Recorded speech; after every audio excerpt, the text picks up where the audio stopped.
So where do they go from here following the debate? Well, this is the opportunity to become a major party, if you will, is the fact that America is disillusioned, and who does America line up behind?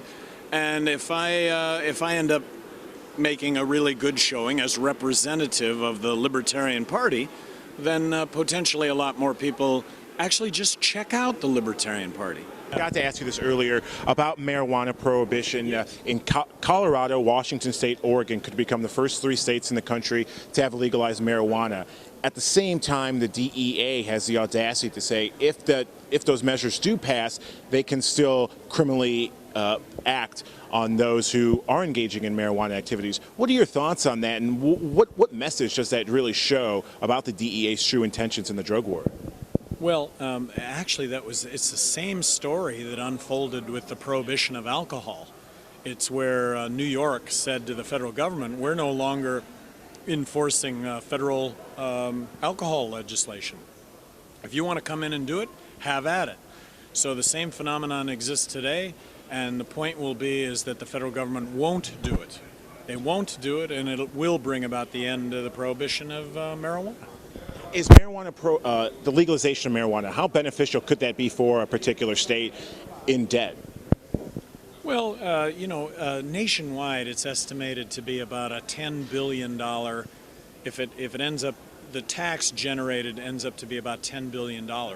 More significant, I think, is the savings when you consider that half law enforcement, half the courts, and half the prisons are drug-related. That ends up to be a much, much bigger number. But more than anything, it's getting away from criminalizing activity that's occurring all the time by everybody in all walks of life. And regardless of that decision being right or wrong, it shouldn't be criminal, as long as the person involved isn't putting another person in harm's way.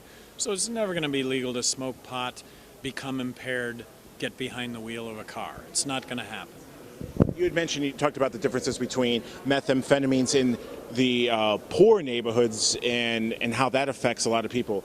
With drug prohibition, if lifted, what does that do in terms of people trying to use, say, methamphetamines? Instead of going to prison, would it be better to get them rehabilitated? Well, truth. What I really want to point out is just the truth. That methamphetamine is the best example of a prohibition drug. Methamphetamine would not exist but for prohibition, because it's cheap, it's easy to make, and so the consequences fall disparagingly on the poor.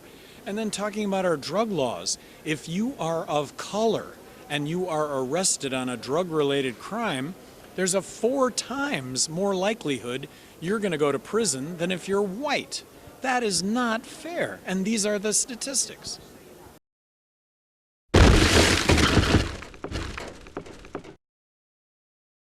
But I just want to know, are you still giving out orders like Memorandum 200, where you said depopulation should be hell?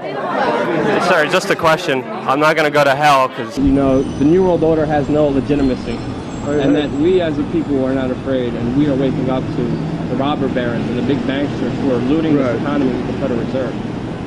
Well,